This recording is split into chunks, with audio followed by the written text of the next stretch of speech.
This idea that there's censorship to stop people from threatening to kill someone, threatening to do something, that's not censorship. Censorship is book banning. You can't yell fire in a crowded theater. That's the test. That's the Supreme Court test. Governor. January 6th was not Facebook ads. And I think a revisionist history on this. Look, I don't understand how we got to this point. It's a damning non-answer for you to not talk about censorship. Obviously, Donald Trump and I think that there were problems in 2020. We've talked about it. I'm happy to talk about it further. But you guys attack us for not believing in democracy. The most sacred right under the United States democracy is the First Amendment.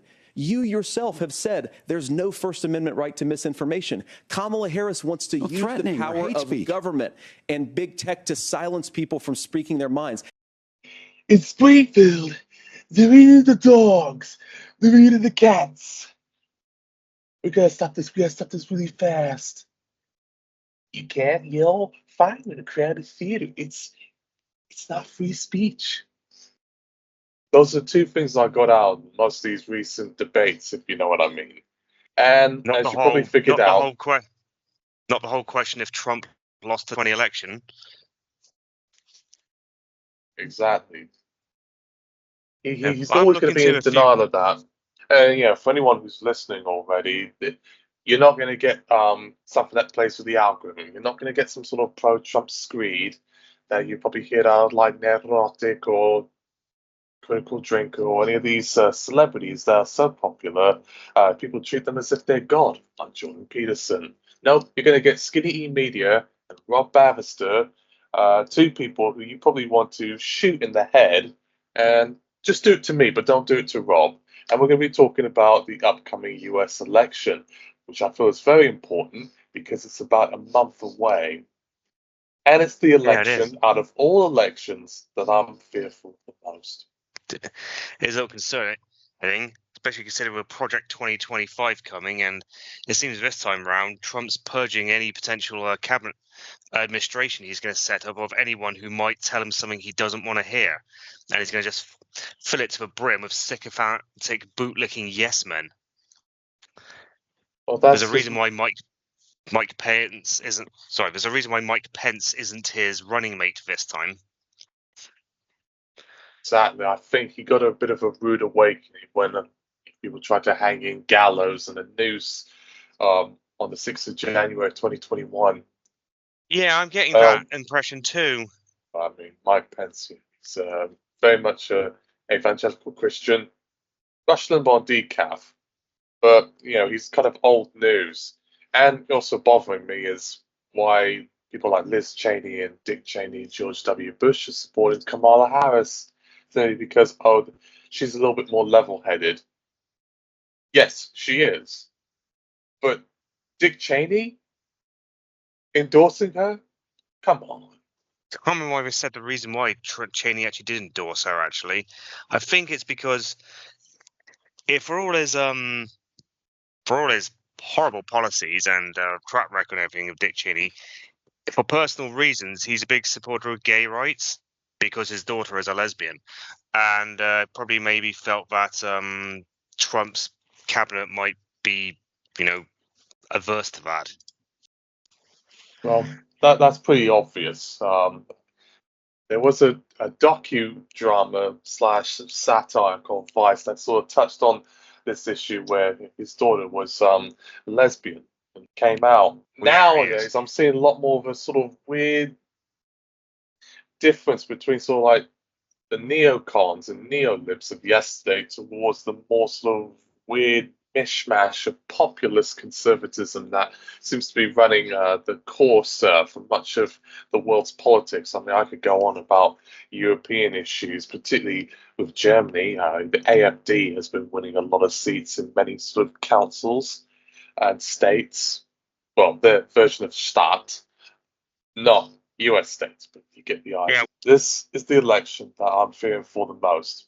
And I can go on about how I have a now ask Rob, who's only British, living in Cardiff. He doesn't have US citizenship like I do, so he's not as directly tied to a lot of issues like I do.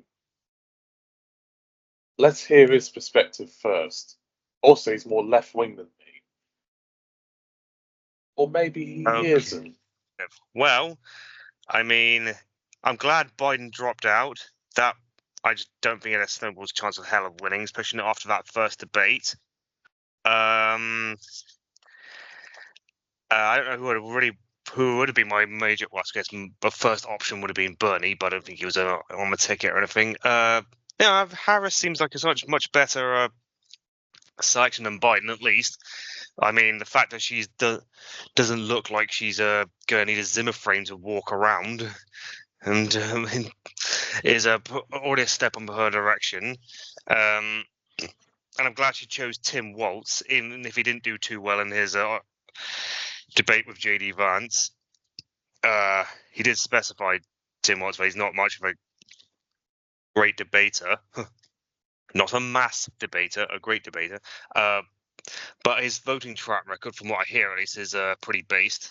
At least this is what I hear from all the people I follow online, like Kyle Kalinske, David Dole, Mike Figueredo. I think Cody Johnston has given him his approval. You might better get a good idea of where I stand with all this stuff. I think Sam Cedar has approved it. Like I say, obviously I don't want frickin' Trump to win, because I would never want Trump to win because he sucks, and this whole Project 2025 is frickin' horrible.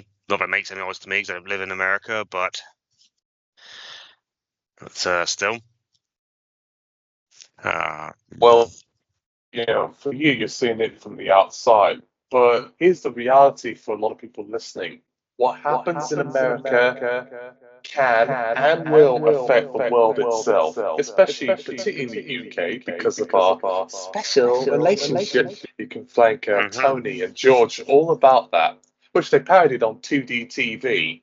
That's another story. As far as I'm concerned, because I've got a little bit more, what's the word they use? Skin in the game? Well, yes, that's the thing I'm Yeah. worried about the most because, well, not that I'm the biggest fan of Kamala Harris. I know she's sort of softened her tone to try to appease votes to Middle America. Fight, that's it. I know she's made some gains in like a few parts like North Carolina and stuff, but it's still a bit rocky. As far as I'm concerned, I don't want Trump. You don't want him. And the matter of the fact is, he's not going to fix the student debt issue, which directly affects me. He also wants to have one really violent day where the police just crack down on people and reduce the crime rate, which sounds like a particular film that everyone's been talking about called Purge. And I'm a big fan of the Purge movies, but that was the citizens getting involved, killing each other. That was not the government targeting citizens. That's martial law. And I predicted this would happen.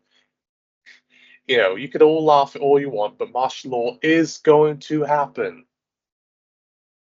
But you may not be knowing it because the media will say, we're just doing it to protect our citizens. But martial law is just pretty much a way of life in many countries, including those who you think, oh, that's stable. It happened even in France. You'll be surprised. In France, when you walk down the street, there's a lot of police officers carrying rifles that would be illegal to the public, but they can hold in their arms, ravaging around. A lot of this happened after the 2015 terrorist attacks. So be alarmed.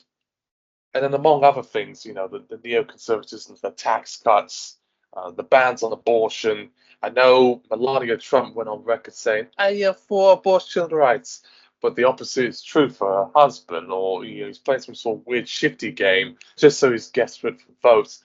I don't know where he stands, but I know, as far as I'm concerned, Project 2025 is a suicide plan for anyone who's progressive, gay, ethnic minority, immigrant, anyone who essentially is a target for the left wing. And if you don't think it can be targeted against straight white men, like Rob Bannister, if he was American, it could. Stay aware, as far as I can tell you. I mean, I think Project 2025 is a main reason. I'm just trying to think what other policy issues might be. Obviously, there's going to be unemployment and healthcare and everything. I think Tim Watt. I don't know what Tim Waltz might be able to do when he gets here. Well, if he gets the job of vice president, well, maybe he might be able to. Let's come out. I wonder what. Come to think of it, I'm just trying to think what how Kamala's policies are. To the public, not much is known about. I know many people just view her as a Biden lackey, which, maybe I'm sound like some sort of right-wing Joe Rogan type, but she kind of is a Biden lackey. Although she is more progressive than he is on certain issues, particularly cannabis legalization. But I don't think, people smoking weed is that important to me. But as far as if it reduces the prisons and gets rid of the PIC, prison industrial complex, bit by bit, then I support that. I think she'd also be a bit more forward on the student loan issue. That one, no one seems to be talking about as much, but they're currently dealing it in the courts right now. It affects me because I've got some financial problems stemming from my university studies. I think it's public record. But anyways, I cut you off. You were going to say? No, I'm just trying. No, hang on. So I'm just trying to think about what it is. I'm just going through where she stands on the issues. Oh, of course, a big. That's another big one. Big one. Issue, and I can't believe we haven't thought about it. Yeah, it's of course abortion, isn't it? I mean, you mentioned it earlier. Of course, I mean,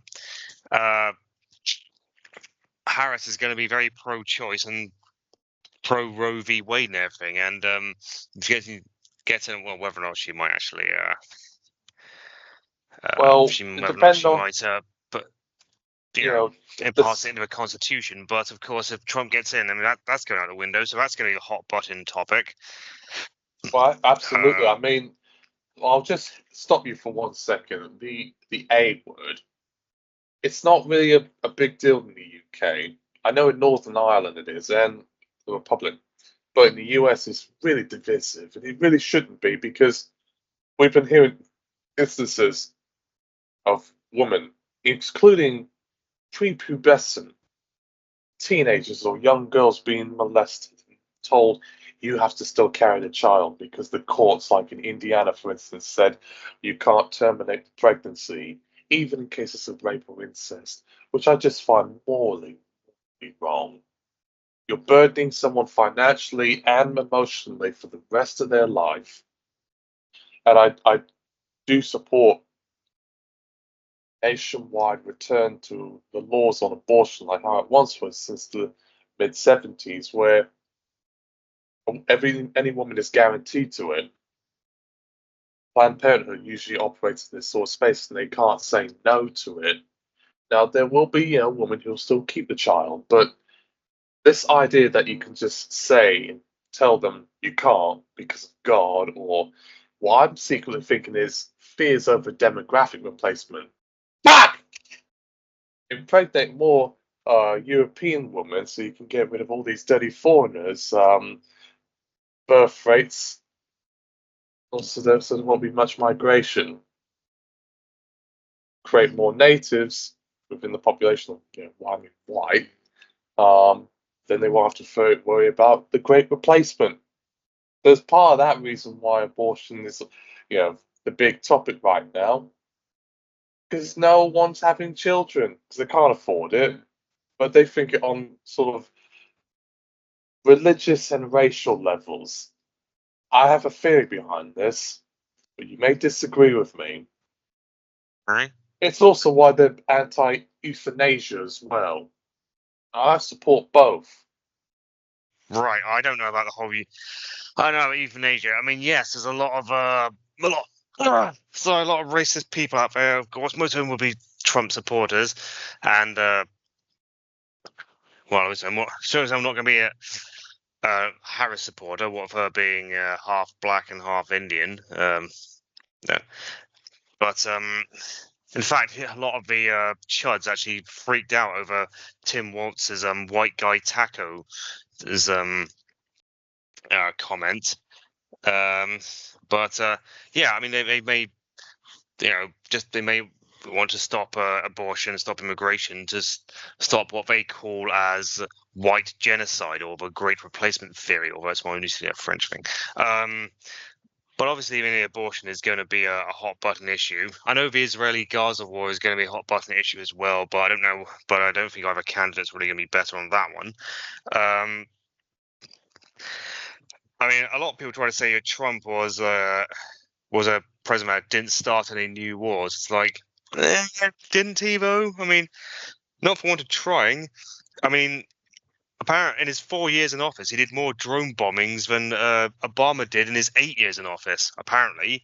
And of course, let's not forget he assassinated that. Qasem Soleimani. Assassinated. Yes, I was going to say assassinated Soleimani unprovokedly, and it's only because Iran held back, showing great restraint, that didn't escalate to ridiculous levels, to potentially World War III.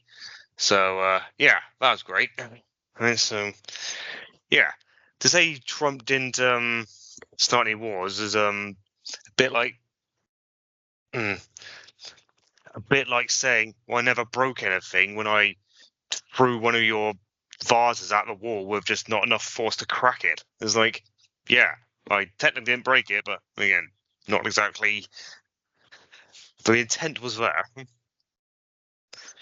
Not As to far as mention, he's also threatened to nuke Iran. I mean, he may obviously he could just be quote unquote trolling, but he said, "Oh yeah, if you want to like escalate Iran, let's see how great when you get one of your largest cities wiped off the map." It's like, not great, dude.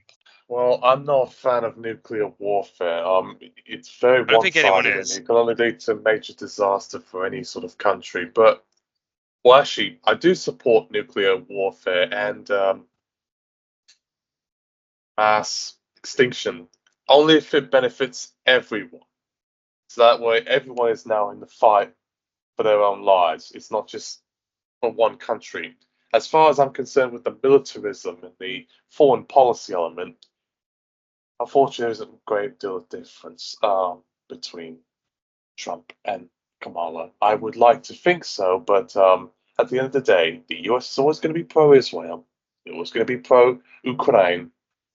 They're always going to go on about some threat from the Russians, the Chinese, and the Iranians. That's just policy that's been de facto, at least since the days Nothing of against them Nixon supporting and Ukraine. LBJ.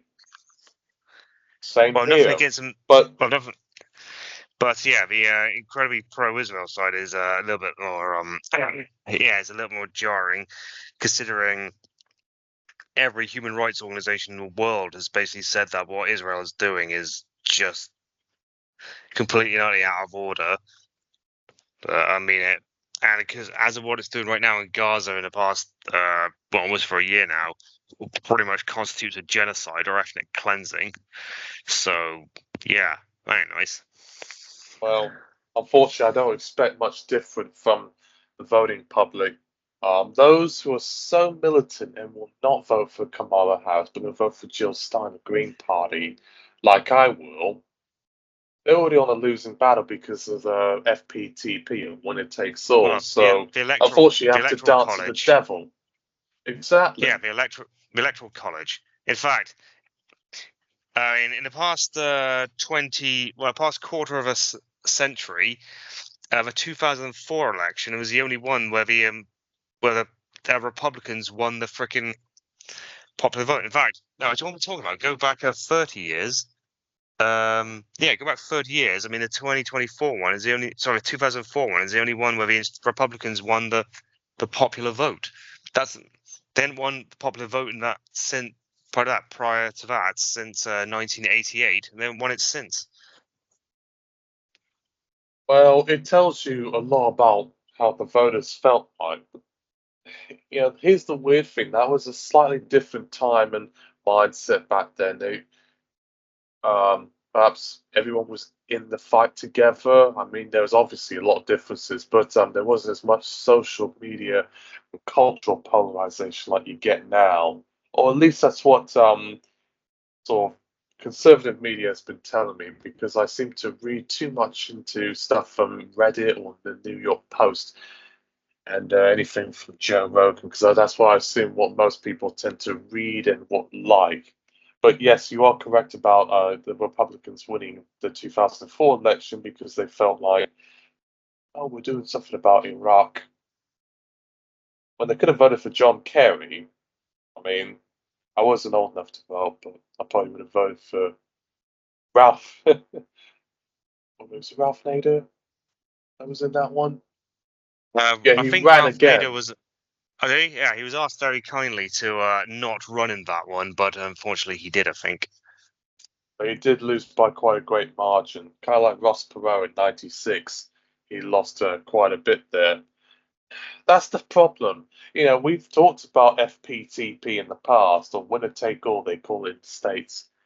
It's absolutely cruel. Maybe Yes, I Ross mean, Perot and I may have there's a reason differences, why but I would have. there's a there's a reason why very few first world democracies actually use it. I mean, we use it for our parliament, and of course, America uses it for his electoral college. All the parliaments in Europe, bar France, use proportional representation, but France uses a presidential system like America does, and France got rid of its electoral college back in 1963. So situations where, like in the year 2000 or 2016, where one guy wins the election despite getting less votes, can't happen. I wondered that same thing too. As far as electoral form is concerned, that's never going to happen. Um, Probably in the US a lot more so, because it's pretty much just Democrat and Republican. Those Yeah, people who unfortunately, did switch to the Independent Party, they did it as sort of a last minute resort, or they know that they're not going to be in office again, like Joe Manchin and Kristen Sinema, Justin Amash, a few just well, I can I name. mean, possibly. I mean, all I know is that, I mean, the Republicans aren't going to vote for a place in the electoral college because if they did, they would never win an election again, probably. Um, uh, yeah, I mean, it's like I think it's also with the Congress and the Senate. I mean, they don't use proportional representation either. So I mean, you can see like they are evenly split, even though like 64% of the votes cast in an election went towards one party and 36 towards the other. That doesn't make for much in the way of fairness. It also doesn't really give the public much in the way of options because, as far as geographic concerns, America, and even I'm surprised to say this, America is not all full of rednecks. I'd like to think so, but the fact is, it's a mix of geographic, urban versus rural versus suburban, education, gender, income, and where all the industry is. So as far as I'm concerned, people say like, for instance, Texas, it's for Republican, and it sure as well it is. But there are certain growing numbers of sort of out of staters that are coming there because it's cheap, low tax. But many of those kind of leftists that they're thinking of that are coming to Texas are probably a little bit more sort of Chapo Trap House type leftists or Joe Rogan type libertarians who, they want to smoke their pot, but they don't want to pay much of tax, care about zoning laws. And then you got the, sort of Latino vote who are more or less socially conservative. They're not big on abortion, gay, but sort of in the center left for economic reasons. Some of it may be immigration related, but they're a bit more of a question mark type of demographic, at least compared to Black Americans, Indian, South Asian Americans, and so on and so forth. And then, in California, which is the state I was in the most, the area I was in was Republican. It's always, for its House of Representative, it always voted Republican in. I'm not going to name his name because I don't want my mother to get death threats, but yes, does make me very proud of that. But at least on the state level, Gavin Newsom said, "All right, you get this, you get that, you get this." But in my opinion, I think Gavin Newsom is still a neoliberal hack who's trying to appeal to sort of a wealthy clientele who says they're left because they support gay marriage and abortions, and diversity, equity, and inclusion, but they don't really do much to help out the poor. Yes, you get Medi-Cal if you're unemployed or low Medicare. income. Medi-Cal is a specific program for low income or very poor Californians. Sorry, I probably should have made that clear because I'm talking to British people, and among other things. But I British personally people. think Gavin Newsom is uh, not as woke as people say he is. Also, I know he's dealing with some issues regarding some reparations bill that's current through the California Senate and House, and then homeless policy. You know, it's one thing to clear the camps because they're quite dirty and infected and not sanitary, but where else are they going to go? You can't afford to live in Oakland or Sacramento or LA. You just can't. You're going to be stuck near the Salton Sea, breathing down your neck forest fires, and passing out in 40 degrees Celsius heat. Well, yeah. I mean, they do say it's the the neoliberalism was which is what cost Hillary the campaign in 2016, because I think just shortly before the vote was cast, Trump toured the Rust Belt and started talking about jobs and everything, and that basically and they thought, well, Hillary's got a track record of pro neoliberalism. She's just going to outsource and not get her jobs back. Trump is an outsider who's acting like, at least going on the basis of a populist ticket. That's why they decided to throw their lot in with him. That's why a lot of people say in 2016 Bernie would have won, but well, I guess we'll never know. I reckon he would have, but I mean, nonetheless, of course, fast forward 4 years later, and that's just well, of course, Trump didn't do shit to get their jobs back. If anything, he outsourced way more jobs than any of the previous administration did. He probably outsourced way more than he ever brought back. So I mean, yeah, that wasn't gonna. So that didn't work out for anyone. And of course, COVID happened under his freaking watch, which he handled absolutely fucking terribly. So obviously he wasn't going to win the Rust Belt that time, and well, he didn't. So that's why Biden won in 2020, or at least one of the many reasons. Obviously, it's just the fact that Trump handling COVID was just so damn shit that he wasn't going to win at all. Uh, It was quite funny actually, because in the 2020, all the Republican voters voted in at a polling station. Was it in-person voting? I think they call it. Whereas of course the Democratic voters got the did the mail-in votes, and of course the polling station votes were counted first. So of course, it gave what we know as a red mirage. So it looked like briefly looked like Trump was going to win, until of course they stopped counting the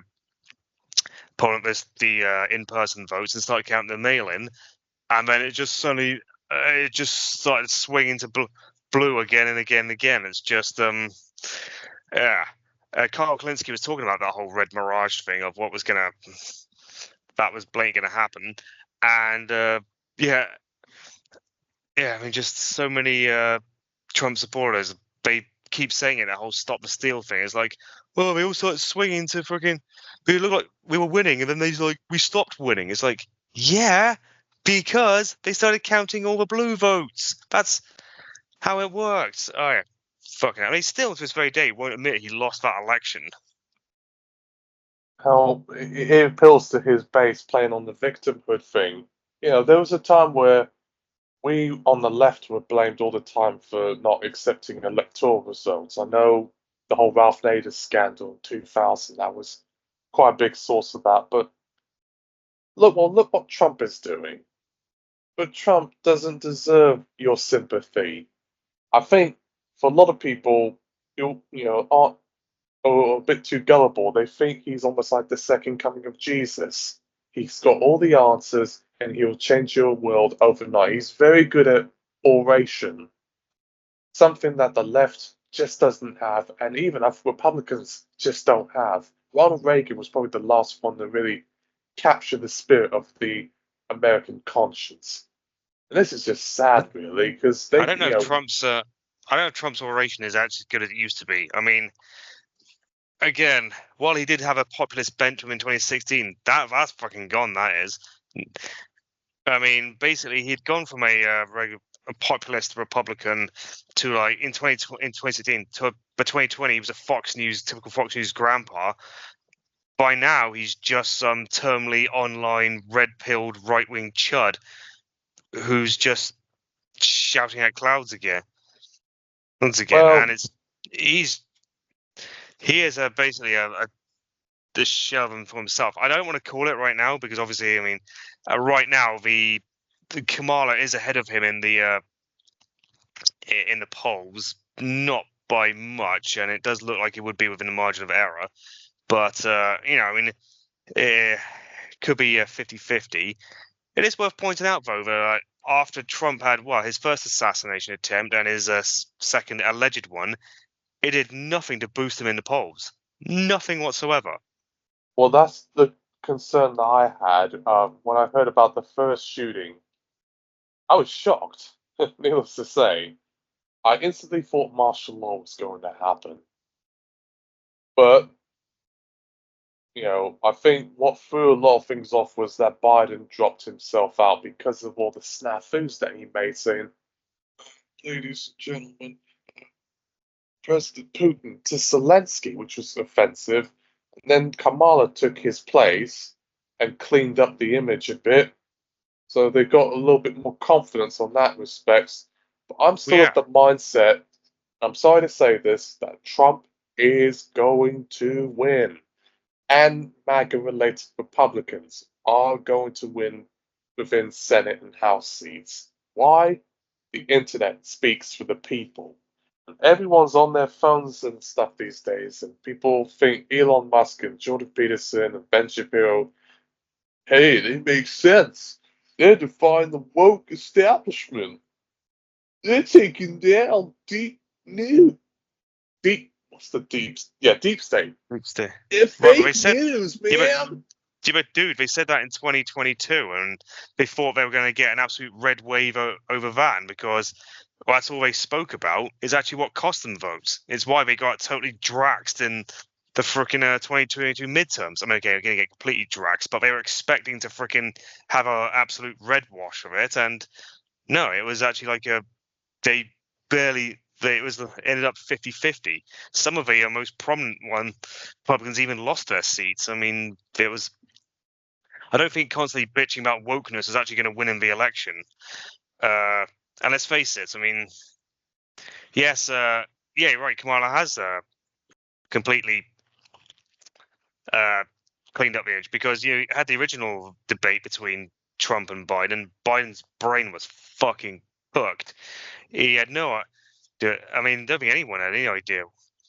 But saying you're just rambling as fuck, and the Democrats just said, "Yeah, okay, we got to get rid of him. He's not going to win us an election. He's polling below Trump. I mean, this could be the first time Trump could have won the popular vote if frickin' Biden had run again. So replaced him with Kamala, and there's just been a huge shift. Kamala's approval ratings have just bloody skyrocketed, and then of course we saw the frickin' debate she had with Trump, and she absolutely smashed him. I mean, he just ranted that fucking stupid Springfield, Ohio pet eating hoax that Trump did. Trump did, and which is a complete false hoax perpetuated by a Nazi group called Blood Tribe. And of course, I mean, the fact checkers the moderators said, yeah, sorry, that's not true and everything. And of course, she expertly baited him with his talking about how people are leaving his rallies due to boredom and everything. And instead of talking about any form of policy or anything, he had to respond to that saying, no, that's not true. I have the biggest rallies. I have the best rallies. People come from all over. And he just could not help himself. And of course, afterwards he kept pissing and moaning that, well, they kept fact checking me. They didn't fact check her. I was like, yeah, because she didn't say anything that required fact checking, or at least anywhere near as much that required fact checking. Like every other thing that came out your Trump's mouth, that debate required fucking required like correcting or fact checking everything. Which of course, fast forward to the vice presidential debate, and with JD Vance saying, "Okay, well the rules were you weren't going to fact check." It's like, who the hell says that? I'm sorry I was laughing in the background, but when I did see the first debate, which he said, I don't want to do any more debates, that's code for he felt embarrassed and he doesn't want any sort of fallout. That was one of the best pieces of comedy as far as politics are concerned since 6th of January 2021. I was Yeah. laughing till my eyes were producing tears when he said about the dog eating claim.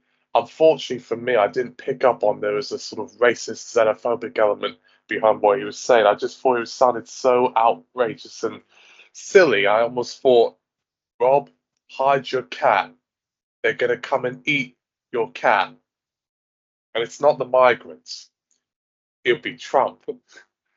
And trying to somehow blame it on others.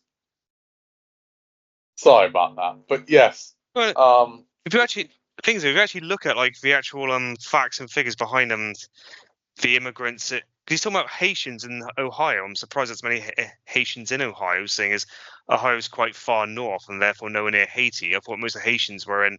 Well, I always thought that most Haitians were actually in Louisiana because they'd be in like New Orleans and whatnot. But apparently, no, the biggest Haitian population is in Florida. But either way, I wouldn't have thought it'd be in Ohio. But of course, like, no, they've actually been brought quite a boom to the city of Springfield in Ohio and many of these places because, well, they work quite hard. They pay a lot of taxes, and incidentally, the churches there have found them quite beneficial because they've replaced some dwindling numbers. that does happen quite a bit. I noticed the new wave of Christians that are out there actually are, you know, old white ladies who bake cakes. Actually, like Polish or Latin American or Africans coming to help out with the churches. That's been the case. I know, they'll say, oh, it's demographic replacement, it's cultural genocide because allowing these dark-skinned foreigners coming to take your jobs, and even probably more scary to these people, they may come to take your white woman. I'm not going That's to go obviously into just that. naked racism. But I mean, like, that the argument is like this hostility towards immigration is just naked racism.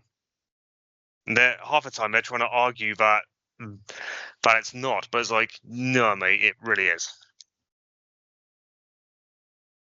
And that's the one that, I've said this when Southport happened. That's one of the reasons why I don't go outside. Because in the eyes of the world, they're coming to do jobs. They're coming to take a woman. It's made me paranoid about going outside because in the eyes of society, I don't look like a typical British person or an American. And I know it. But that's mainly personal issues. I could go on about that, but I probably won't. But in all fairness, when he said the pet eating claims, quite a lot of violence ensued, and death threats, intimidation tactics. It just, you know, Kristallnacht didn't just happen in Nazi Germany. It's always been happening anywhere where they feel a certain group of people just came in and they feel threatened, either by economic grievances like, oh, they're doing better than us, or because maybe some of them, caused a problem or someone stabbed someone. I know one of the migrants accidentally killed some people on a bus because it tipped over, and that set people off. Never Oh underestimate yeah. people's prejudices. Well, we know. Of course, it's like you get demagogues like Trump and Farage who just stoke it. Well, it's absolutely, but the thing is, I always view them as they're the voice of the people. There's a lot Yeah, but more sort of they're not though. working class white fellas who feel grieved. They not though. They just basically set themselves up in it. But it's a complete for a complete charade. I mean, if you look at like Nigel Farage's financial history, his working history, it's like, yeah, he's been working for the freaking rich bankers and everything. Obviously, there's a reason why like racism is stoked, because they feel that they can take the blame away from the rich people and put it onto the immigrants, so that the rather than the rich people basically being rightfully held as responsible for the working classes economic woes and their troubles and everything, they can just blame the immigrants and blame yeah, they'll get off scot-free. Take the blame away from those with power to those without power. They're not the voice of the people. I mean, people like Bernie Sanders and Jeremy Corbyn are the voice of the people, but the media just basically does everything it can to just character assassinate them. Well, that's exactly what I mean.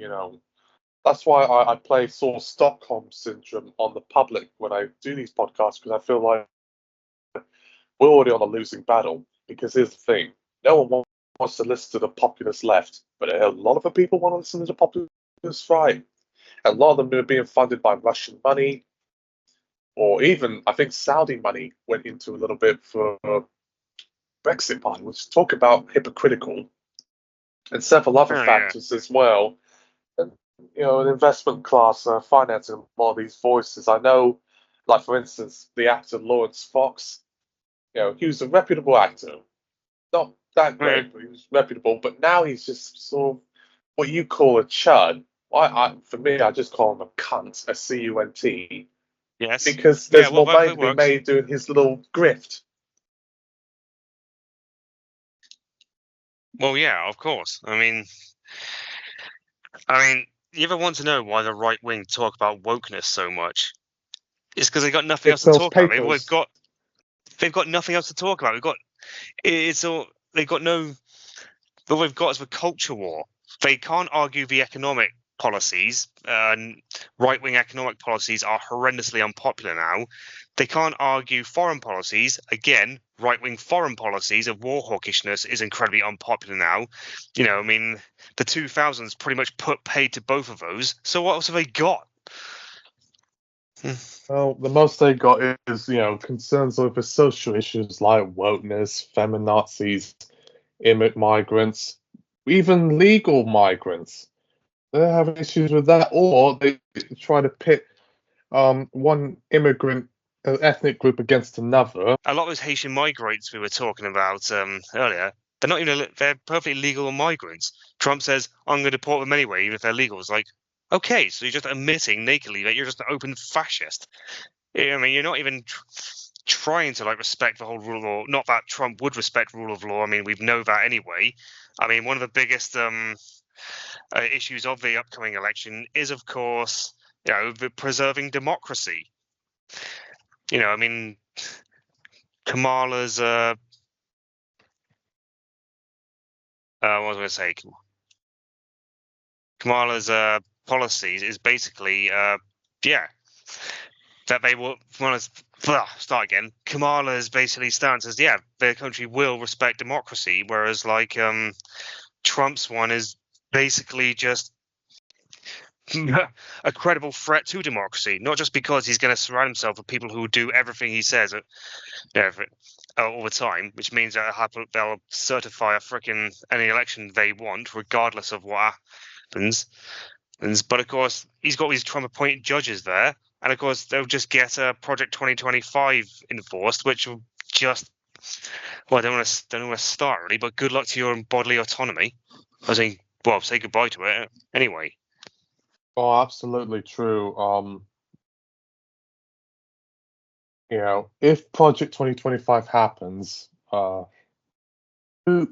there'll be much migration within the state to probably blue states. But the problem is a lot of blue states are quite expensive to live in. You think you can afford to live in London?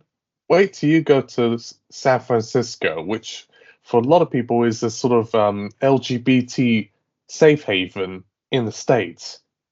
Many of them would not be able to afford there unless you've got a really good paying job and like a PhD or some MSc degree to live up there. And It's just creating a lot of problems, or migration to other countries. But here's the thing, friends: most countries are turning right-wing populist, just like US, although with different variations. You want to go to Germany? AfD's been winning a lot of seats there, like gadflies. France, it's too fractured. The right wing has quite a vocal point. And if you look Arab, fuck off. Sorry, I just had to make that quite clear because Well, to even be though I'm honest, I mean, left wing, I have to talk right wing to my left wing friends just to level them down a bit. well, but like I say, the French right wing, far right looked like they were going to take the parliament, and of course, due to some clever safety measures that were put in place, they didn't.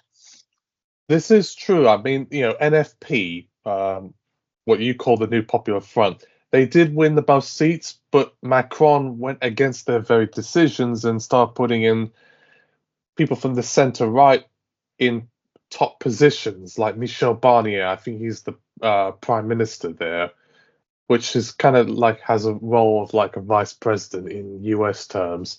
And that's been making a lot of people quite angry, and even the far right feel like, how come we didn't get the representation? So it's all broken.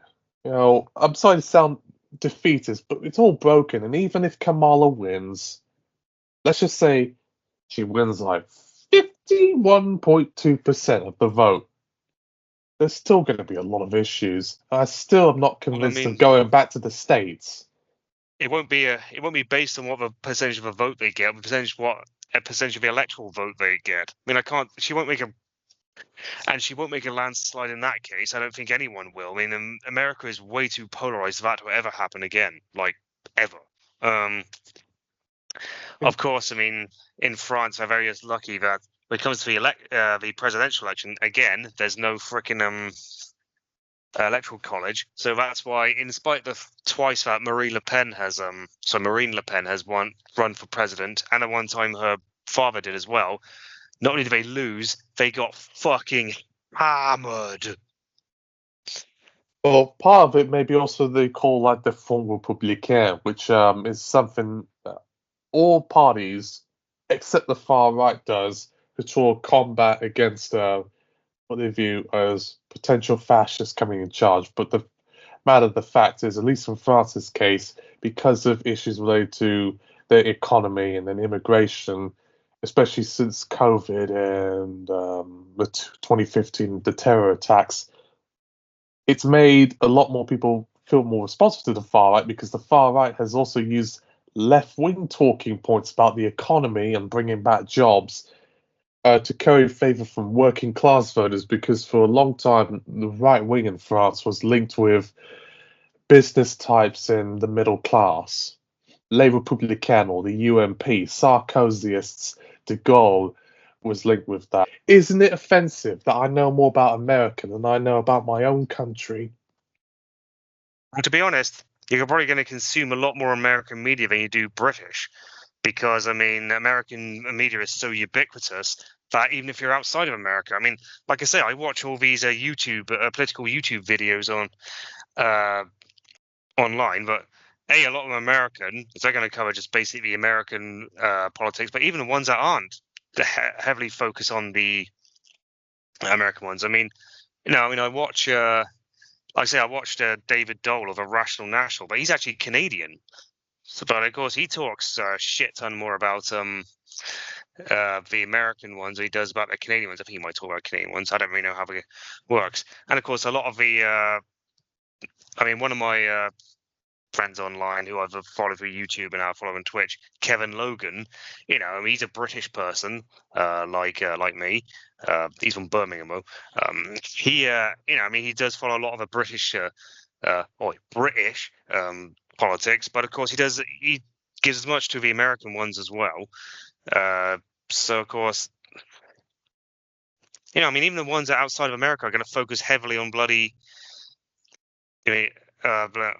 Heavily on American ones. They say a lot of people were saying when Trump won in 2016, they say, "Well, this is proof of our culture, and this is how backward we are and everything, and just that we live in a rape culture." And I was thinking, no, it's proof that of America's society and that they live in that culture.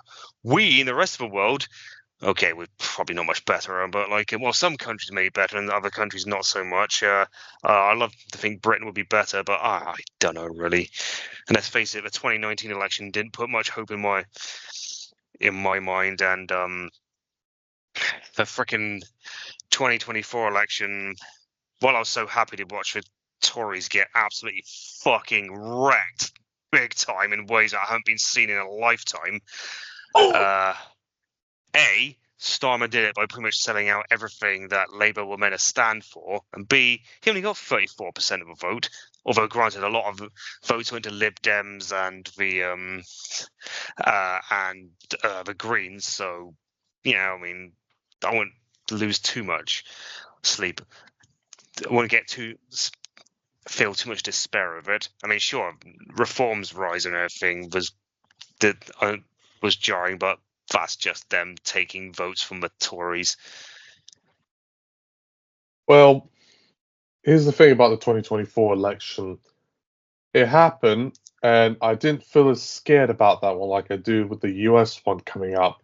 But I wasn't quite impressed, because even as we've seen to this day, they're trying to cut rid of fuel payments. They're still trying to get their head around other policies related to education and the economy, and there seems to be quite a lot of gridlock, or at least that's how it appears. And you think with all those supposedly left-wing seats that are now in Parliament, you think, oh, deal in the bag. I'm not seeing much. Sure, we have the Rwanda scheme, and to be fair, dude, it's only been like 2 months since 2.5 months since they were in. Oh, okay, 3 months since they were in. I mean, okay, I suppose that is getting on a bit, but I mean, can we at least wait till like a minimum of 100 days or a year to be in? Then we can really start judging them on their merits. I mean, everyone's talking about like how they feel disappointed about Labour's time in power. Like, come on, dude, give it some. This.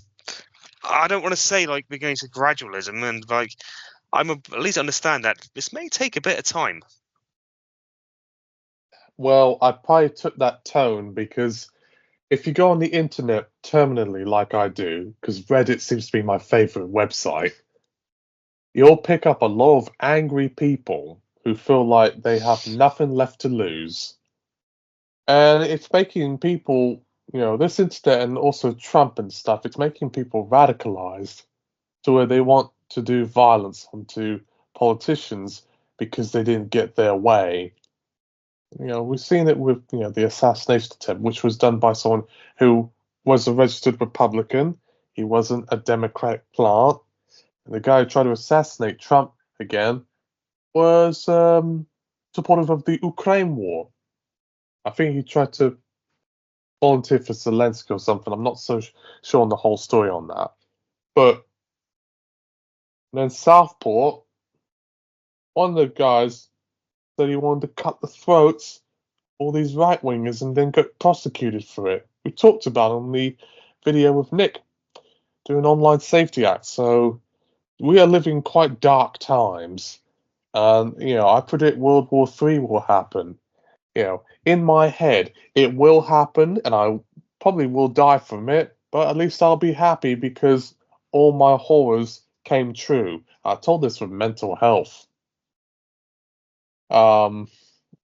Take that as you will. When Trump said he wants one really violent day to crack down on criminals, not by public vigilantes, but by the police doing whatever they want, which is martial law, I thought, okay, all my nightmares are coming true. I'll let you speak up on that.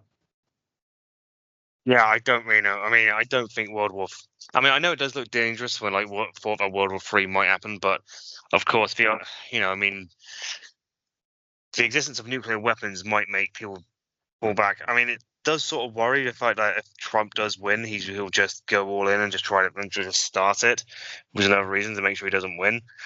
Like I say, he almost started it in like beginning of 2020. We took out that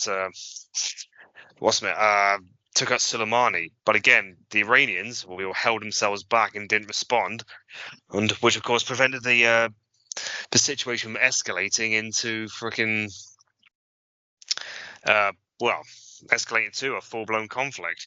Of course, and now the Israel Gaza thing seems to escalate because it's now spilling over to Lebanon, and now Israel and Iran are trading attacks, which is jarring. But yeah, I mean, I don't know really where that's going to go, to be honest. Well, we'll speak up on the Israel-Gaza war. Now that it's spilling into Lebanon again. Walter Bashir deals with this topic quite frankly. Even through the perspective of a former IDF soldier. This is the worst level of anti-Semitism and Islamophobia I've seen in my life. If I was Jewish, and certainly if I was Muslim, I would want to kill myself. I wouldn't want to go outside anywhere. We Christians have it quite lucky, or atheists, but this is the worst I've seen. And I do believe there will be some sort of mini Iraq-Afghanistan type war, but it won't be US, getting directly involved. It'll be a proxy war where Russia finances Iran to fight against Israel, and Israel obviously will be funded by US and Western powers to fight against Iran, Lebanon, and probably Syria, because I know they tried to put in some bomb strikes through there as well. And Syria's already it's beyond repair. It cannot be saved. So, and there probably will be yet another refugee crisis. All those Middle Eastern Arab countries, I mean, they've only existed since like the interwar period. And of course, they're completely artificially just constructed, because the whole point after World War I was that everywhere in between Iran, Turkey, and Egypt was meant to be one unified Arab state. But we betrayed the Arabs on that, and we created a Sykes-Picot line. So it wasn't that nice of us. A lot of were being held by colonial powers in UK and France. France always seems to have their weird little toe to dip in Middle Eastern relations, obviously, because they had a lot of their share in Algeria and satellite influence in Morocco and so forth. Spain also had part to blame on Morocco and Western Sahara. I think they're still battling stuff like that because they've got the little territories like Ceuta there as well. It's like, oh god, really? Are we fighting this fight even to this day? It's one thing to be having an anti-immigrant animosity. It's another thing to be, playing cards with nations that you probably shouldn't have your ties and your hands tied into anymore. I mean, that's why I support independence movements. I even support right-wing secessionist movements in the US.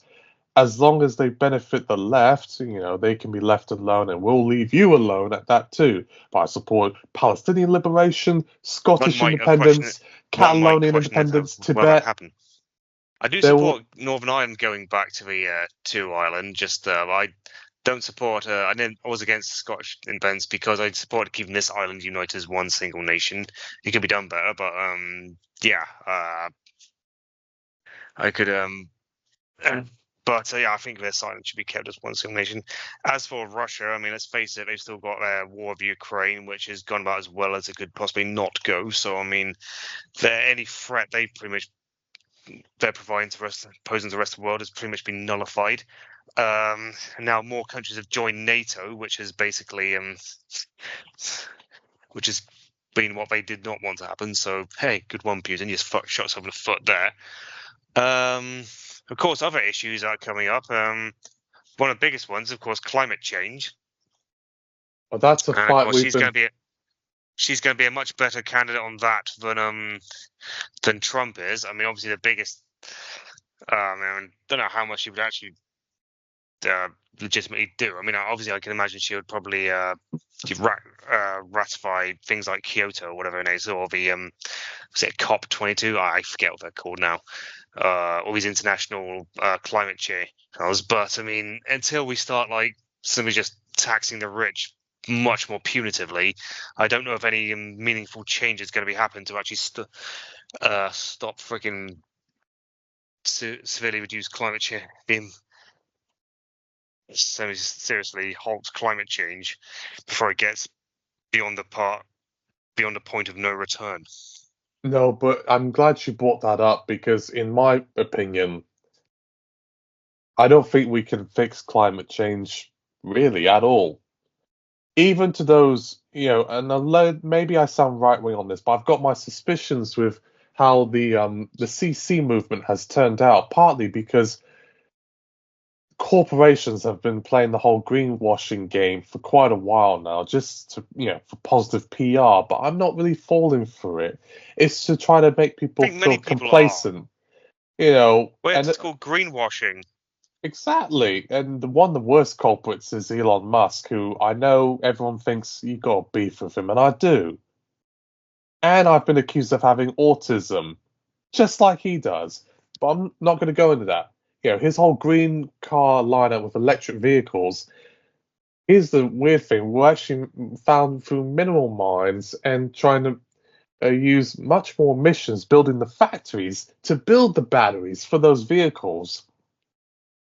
Then sometimes when you use just like a regular internal combustible engine, like you use for petrol and diesel vehicles, I should know because I used to be a big car nut, and I have a drive myself.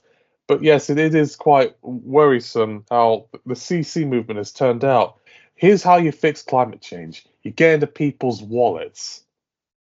Because costs of energy are rising up, you don't use as much electrical power with your turning on the lights and electronics and stuff. Only got one charger. When I use the lights, it's only when necessary after 9 o'clock. That's how you get people's attention. We're talking about, we made it with biodegradable sources. We don't go through landfills. That doesn't really mean much to the entire public. It's money that talks. And that's the sad part. So I had to say that. Well, yeah, I know. It's like we say. I mean, the majority of majority of pollution is caused by the richest 1%, and of course, yeah. I mean, they try to put the onus on us, but again, we're not the ones doing the most pollution. It is the richest 1%. He said his money that talks. In an ideal world where money didn't exist, it wouldn't be a problem. This wouldn't be a problem. But unfortunately, we do live in a capitalist hellhole. So yeah, we got to try and work around that. But I think as long as capitalism exists, it's going to be very hard getting climate change sorted out. I believe so. I mean, Elon Musk doesn't. I don't think Elon Musk doesn't think man-made climate change is real. At least he doesn't. He's just saying what he can to get the right wing on his side now. Christ, that man is going through the world's most expensive midlife crisis. I mean, he's like just reached unfathomable, untold levels of divorced dad energy. I just cannot even begin to describe. Well, he's lost his marbles. Well, yeah, he is a fucking batshit insane, that man. What was I going to say?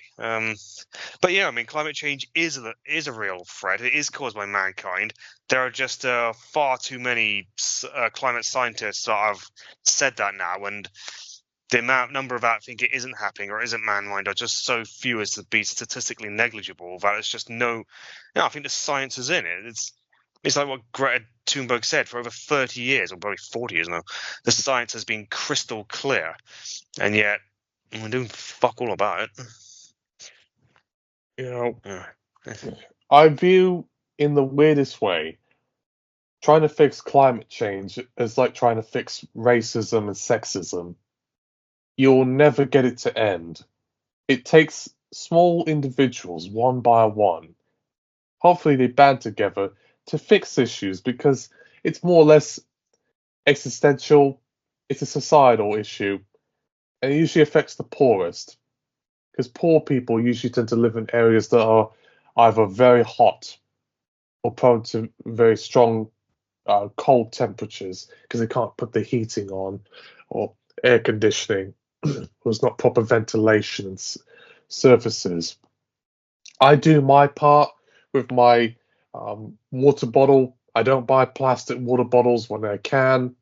I use a car, but I always try to combine journeys whenever I can at one time. I don't like to just do disparate one by one by one by one because that's not fuel efficient and it will cost you. And several other things as well. I don't like turning on the lights on, keeping it dim as much as I can, cooking the food all at one bit. So while it's not a top issue for me, it is an issue that I always, think about in the hmm, aftermath. Like, okay, this. So yeah, um, a thing or two. And there's a lot of plastic. Well, I have my DVD collection. I always take off the little boxes and stuff because I just feel like that's a bit of a waste. You could put into make it recyclable or something. Maybe I am some sort of eco freak, but I've started getting into a lot of this because of that Al Gore documentary. And Al Gore, I've got some issues with. Mainly his wife, his ex-wife Tipper, but that's another story. But Well, yeah, well, that was I a like she was Inconvenient that was an issue. Truth.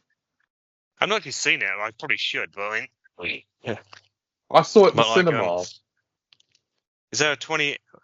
Yeah, it's done 20 years ago now. I mean, like, now we still haven't seemed to have learned anything from it. That was the first film that talked about the climate change issue quite head on. Everyone was now, getting more interested in this sort of topic, and I think Day After Tomorrow was a film.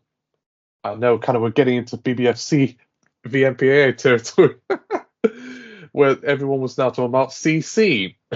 Day After Tomorrow. I saw both films. That and Inconvenient Truth in the cinema. That must have felt like some sort of flag waving hippie leftist freak.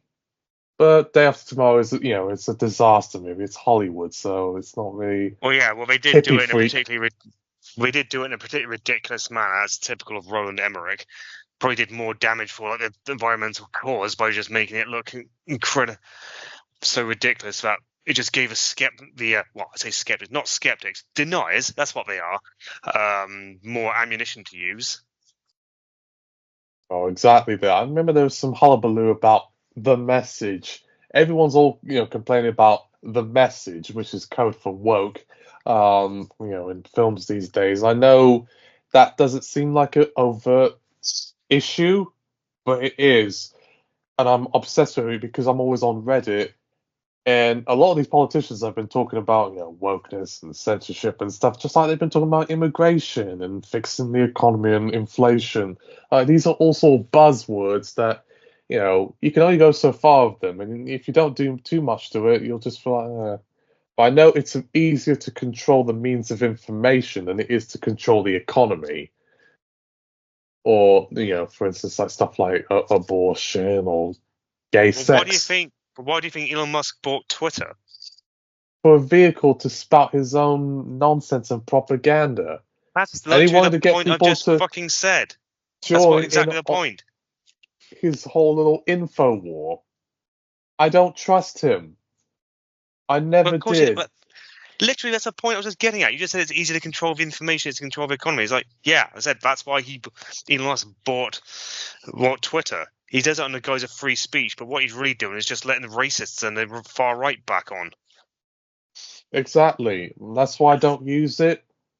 You probably still use it. I'm going to say it out. You probably use it because of porn, but I suggest you cut your ties, just like you cut your ties with Amazon Prime, because you're feeding the corporate machine. They want you to be addicted, so you won't complain against them. And if you do, you'll be blacklisted and blocked or banned. The free bees, just like the guy who tried to do like a dossier on JD Vance, and then suddenly he was blocked from X and Threads. Who was? Well, there was a writer who was trying to expose JD Vance, and he had like a dossier on him. I may be a bit unclear on this, but he was blocked just recently from X, and even on Threads, which that's Meta, on Instagram and Facebook. So I'm a bit concerned, like you are. He's playing favorites. That's political Obviously, he censorship. is. Dilly do. Ken Klippenstein. Huh. Wonder how that did past me. I didn't see that. But I will say, in regards to JD Vance, I saw the VP debate a few days ago. They did talk about censorship, which I was like, oh, blimey. I was not expecting that. That kind of made me a bit giddy. I'll put it on this podcast in the beginning section just to throw people off. But the thing that I'm worried about that VP debate is that people thought JD Vance was more credible. Because unlike Trump, who goes on random tangents and looks like a clown, JD doesn't come across a bit clownish. He comes across as a bit normal to people. Even though he looks like John Wayne Gacy, who was talking about childless cat ladies. Wait, oh, JD Vance, yeah. Well, as a lot of people have said, he's weird. Yep, he is weird. And the whole thing that he switched his opinions. He's critical of Trump, good, but now he's kissing his ass. I honestly don't know what to do with someone like him. He might as well be the equivalent of your David Rubens or your Jimmy Durantes. Jimmy Dore? I don't know the names. Jimmy Dore. Yeah. Dave Room's a prick. They used to be part of some sort of like alt-left, anti-corporate way, but now they just sound like the very thing that they hate. Well, Dave Rubin did that ages ago. I mean, he did that whole "why left for left," and he says, "I'm the last liberal." No, you're just a right-wing chud. You don't get to pal around with Carl Benjamin and be anything else. And another thing I've been hearing about JD is that he's, prided his upbringing on being sort of a poor white man from like the sticks of Appalachia. Well, there's been some reports saying that was all sort of fabricated, or he was trying to weave a few threads just to make himself look more relatable, because he actually grew up sort of in a middle-class suburb. This is open to debate, but I was told two different stories. And he's sort of exaggerating his poverty when he was growing up with his Myanmar and stuff like that. And he's also financed when he was in university and getting into politics by Peter Thiel. If you don't know who Peter Thiel is, something is wrong with you. I know I've heard the. I've heard that. Yeah, I've heard that name before. Don't know much about him, I don't think. He's a good friend of Elon Musk. They're both sort of libertarian-leaning conservatives. They all, most very wealthy, powerful libertarians, they always support the Republican Party, like the Koch brothers. So I don't trust him. And, they were both linked with PayPal, him and Elon Musk. Peter Thiel is gay, but he cares more about the economics of conservatism rather than his social ways. I can even say that about black conservatives like Clarence Thomas and Tim Scott, Candace Owens. I don't trust them. I think they're trying to play a white man's game so they can stay ahead. Because they know if they, start sounding like Malcolm X, Soul Brother, fight the man, Chuck D sort of thing, they would be censored. Quantel Pro would get on them, and they probably wouldn't be heard from again. I know how things go. Have you heard of this weirdo named Mark Robinson? My goodness. He's the Lieutenant Governor of North Carolina. He's running for the Senate. Well, actually, sorry, he's running for the governorship. But he's been caught saying he's a black Nazi on porn forums. Oh, that guy! And Christ, looks at yeah. transgender porn like, what? Yeah, I've been heard about him quite a lot. Yeah, he's an oddball and everything. I don't really know. To be fair, I say I keep watching videos about him, but them from the likes of Carl Klinsky. But to be honest, I'm always being away on my phone during it, so of course it tends to go in one ear and out the other. But yeah, very very strange person. I would say so too. And saying Martin Luther King is Lucifer, I honestly cannot take someone like that seriously. I think he's a quite a disgraceful individual, and the whole transgender porn thing. I can't get my head around that, but you probably know about this more than I do, or maybe I do, because some people probably think I'm a bit bi. Maybe I he's one of don't. those self-hating queer people, or he's in denial of his true self, so he has to hate on himself and his race to get ahead. Well, yeah. Well, yeah, probably. I mean, like I say, he's trying to pander to a right-wing base, of course. He's got to tell them what they want to hear. And of course, how handy it is for racist people when a black person or any person of color just sort of agrees with what they say, much to the same with Candace Owens. Or like, it's handy for the homophobes when like Dave Rubin says what they want to hear because again he's a gay person. So it's like, see, I'm not homophobic. It's like, shut up, dick. Well, he's not doing himself favors, because when push comes to shove, they'll point the finger at you when they don't feel like things are going their way. We've seen this with Rishi Sunak, where he was called on live television when they caught Reform UK doing like some sort of leaflets and stuff, and they were saying, "Oh, Oh look yeah, at I heard him, about he's that. this and that," and then talking about why are they putting all these queer stickers on these cars, police vehicles, and we should shoot migrants. And Rishi Sunak was quite upset that he was called the P word on live television. Suella Braverman didn't say anything, so we've got a few sort of coconuts in the UK as well. More Latino and black young men going for Trump than going for Kamala. Some of these concerns may be a bit valid, because I have heard reports about Kamala being quite heavy-handed on her police tactics, to where she's locked up many brothers on drug charges, and that kind of contradicts her left-wing image. So that is bit, but at the same time, trying to shake hands with Trump, he's going to turn your back on you no matter what. Even if you're white, he'll turn your back on you. And that leads me to another question regarding Generation Z supporting sort of more conservative candidates, which I just find strange. People of Tom and Joseph's age supporting conservative politicians, and this is in Europe and US, particularly in South Korea. I just find that kind of bizarre. But I guess it has something to do with the internet, Andrew Tate, or my masculinity is being erased. Something. But it's making me suspicious about talking about young people, because I think they're just as right wing as the old people. Well, yeah, I don't know what the hell. It could be a lot of Andrew Tate stuff there. I mean, it's very silly reasons why people would basically allow him to vote for someone like Trump, especially after his first 4 years in office, where he did absolutely nothing good. Well, they say that the economy was better under him, but I find that quite dubious. Well, yeah, I mean, he said. Well, I remember in one of the 2020 debates, he said, "Oh, the stock market is up under me," and he said, "Well," and to which Biden countered, "The majority of people don't own stock, so it's a bit of a moot."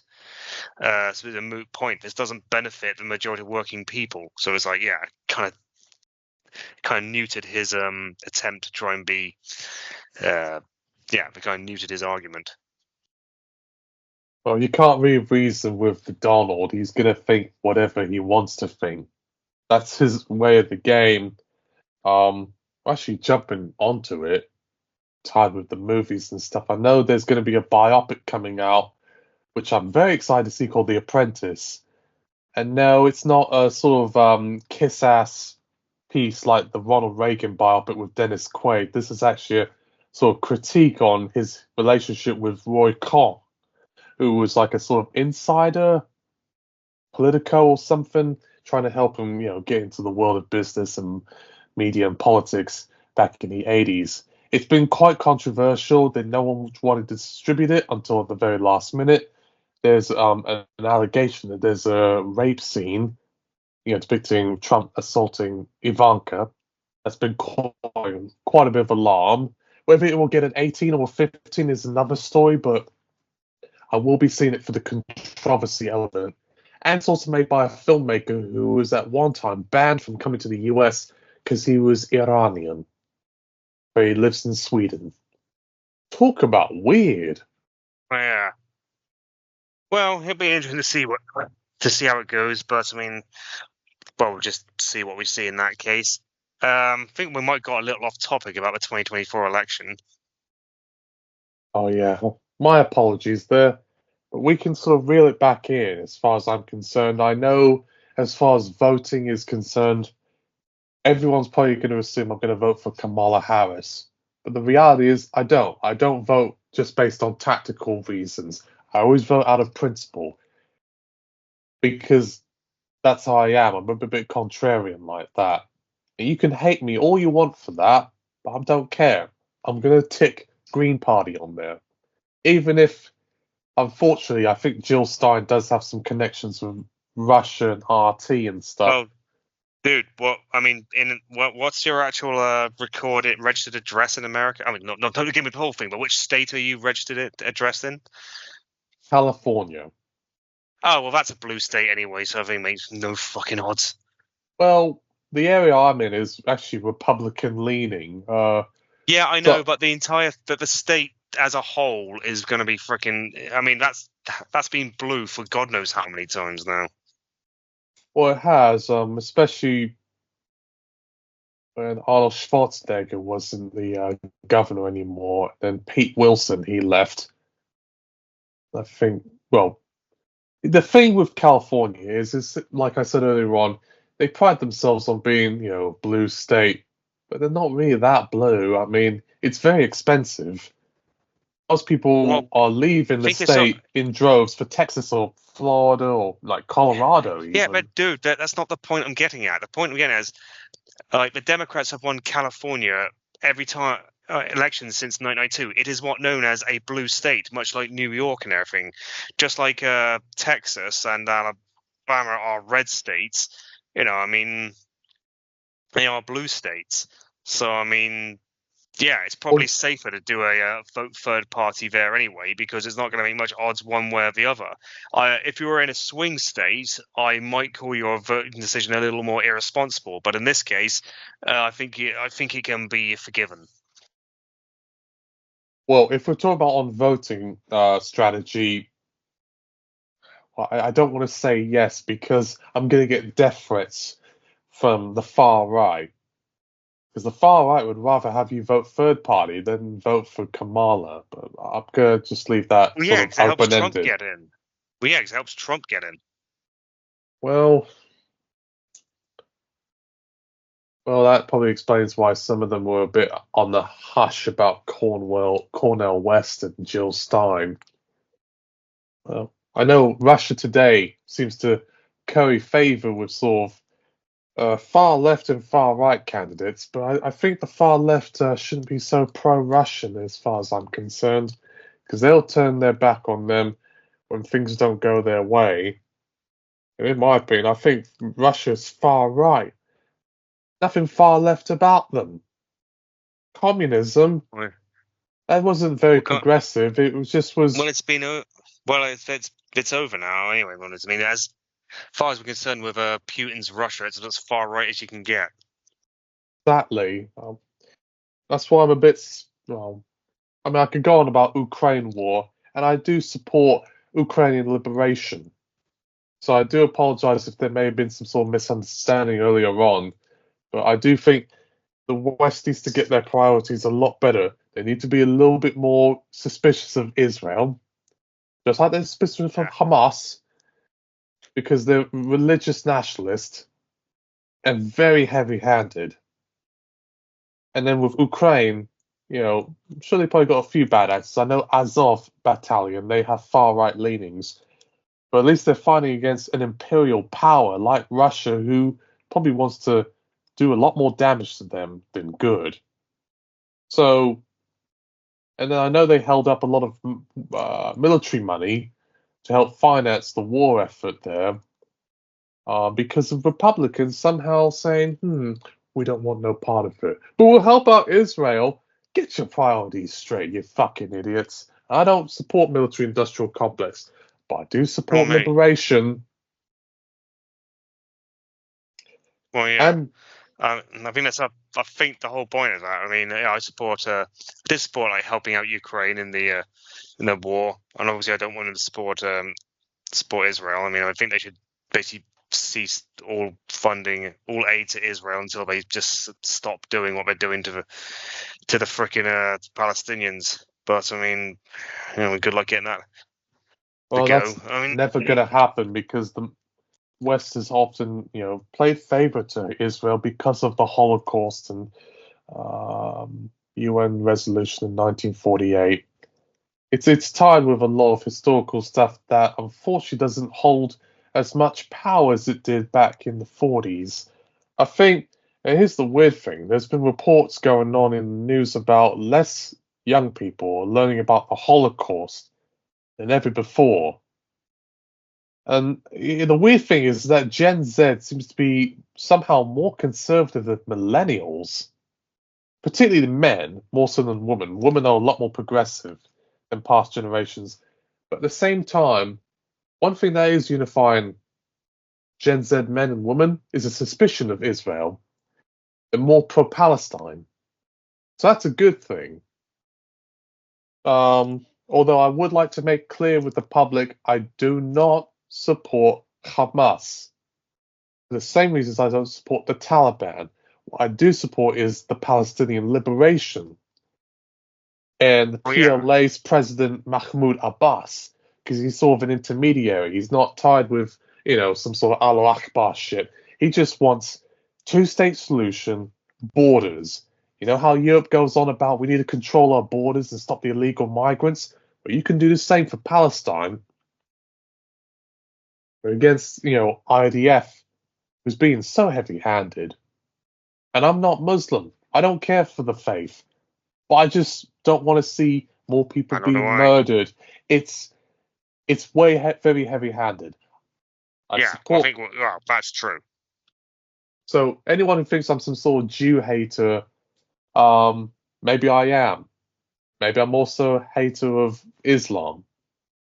I'm a Christian, but I know where I stand on things, and if you don't like it, go home and go fuck off. Moving on. Anything else you want to... Well, I myself am an atheist. I have no appreciation for any of those religions or anything. It does seem, but yeah, I mean it's not good. So that, but obviously I'll be concerned about what's it, anti-Semitism, which of course, the anti-Semites do like to freaking attack Israel. I think, although a lot of anti-Semites actually seem to like Israel because it's like an ethno-state for the Jews for them to be deported to. So make of that what you will. But yeah, I find that kind of ironic at best.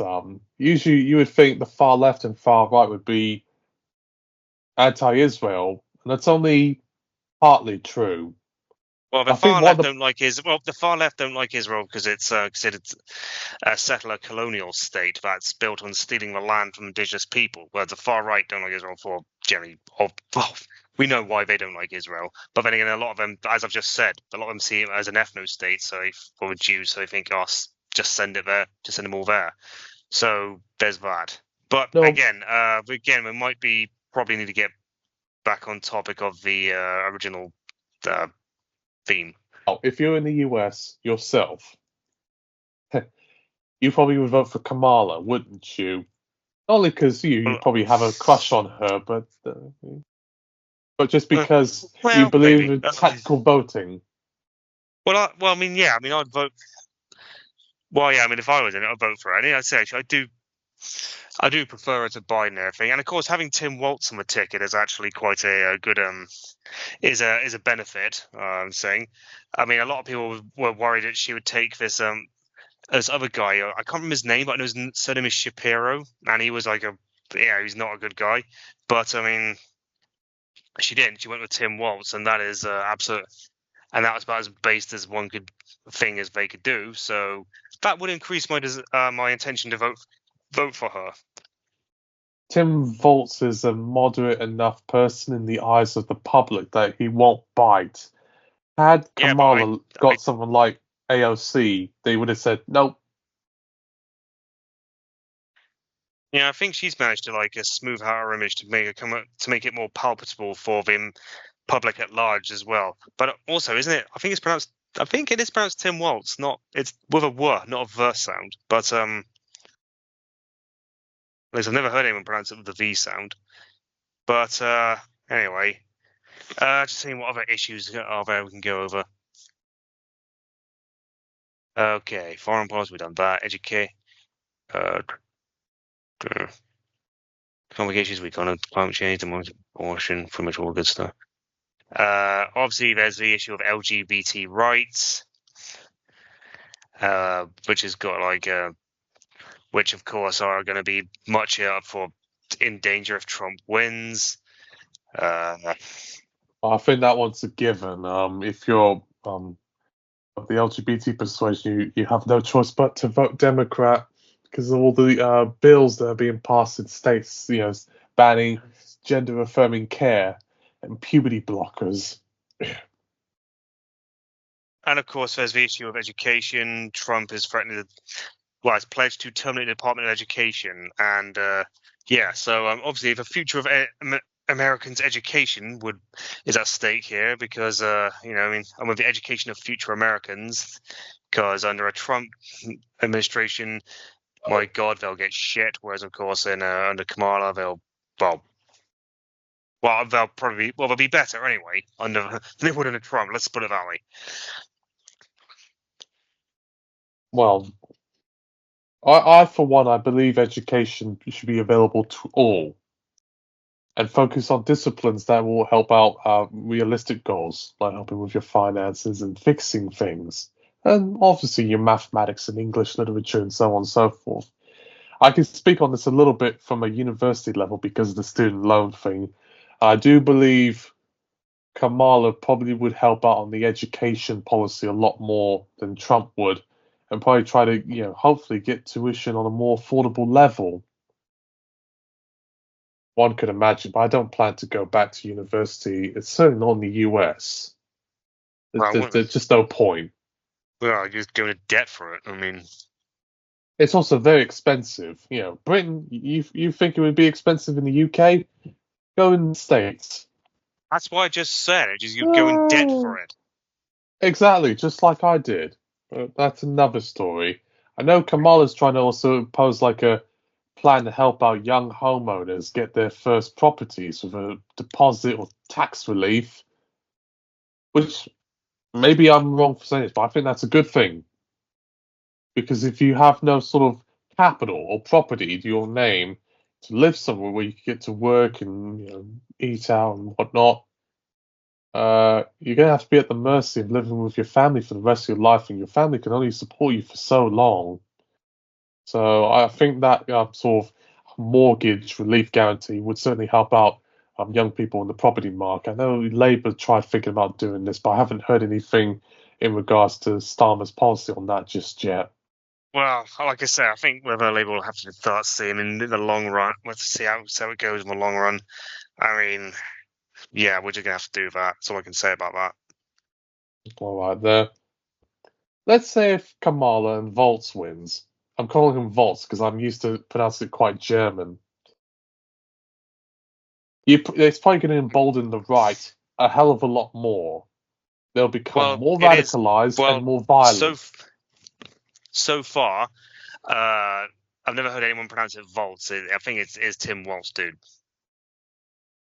I pronounce Kamala's name as Kamala, not Kamala.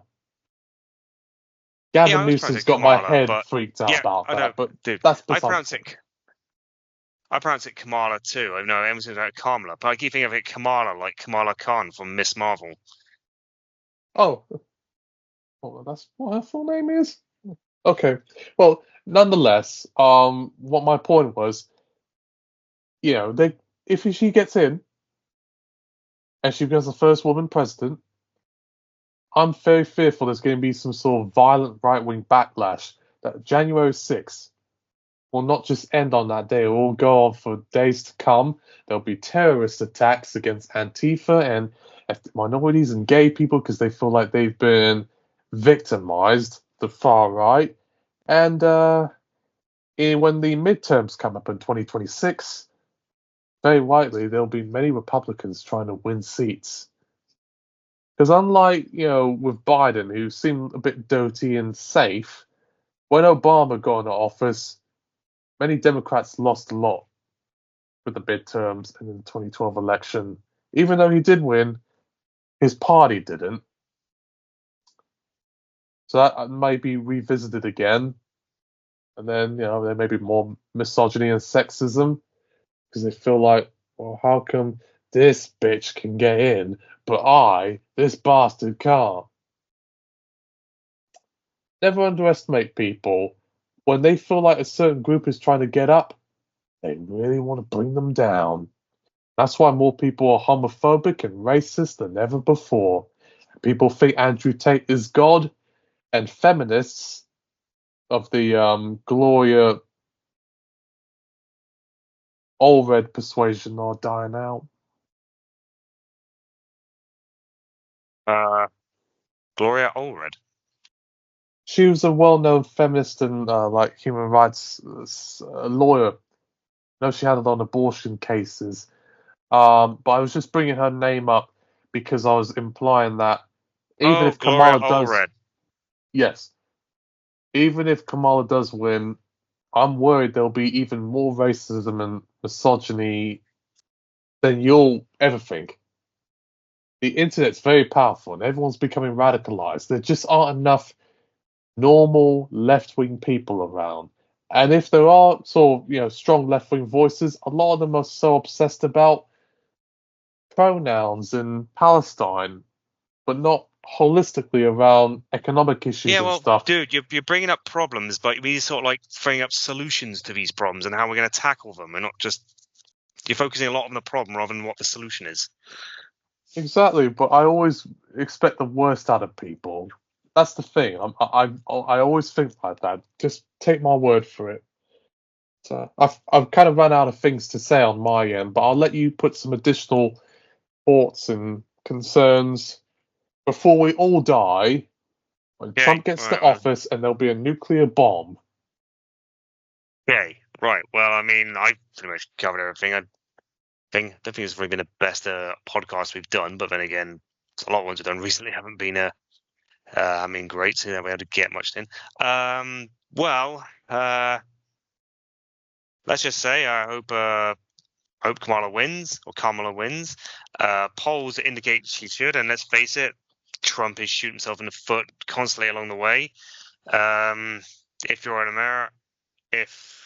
American and you're listening to this, why would you? I don't know. On the November the 4th, November the 5th, I think it is. I better just make sure of that.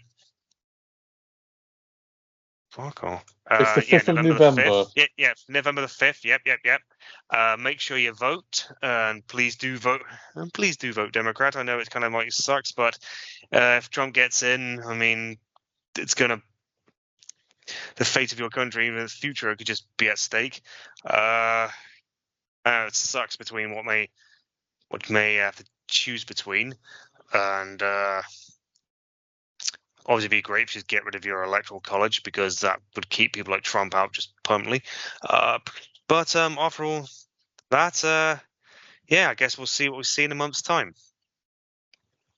All I can tell the public at large is stay alert and stay awake. Because saying staying woke will get you death threats.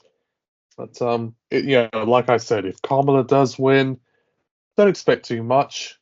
You have to be the change. But if Trump does win, well, I hear Home Depot and Lowe's is offering discounts on Manila rope. Wink, wink. Until then, Right. Well, I'll shut up and leave you to be. this Good luck this is voting. Bob. This is Bobatron signing out.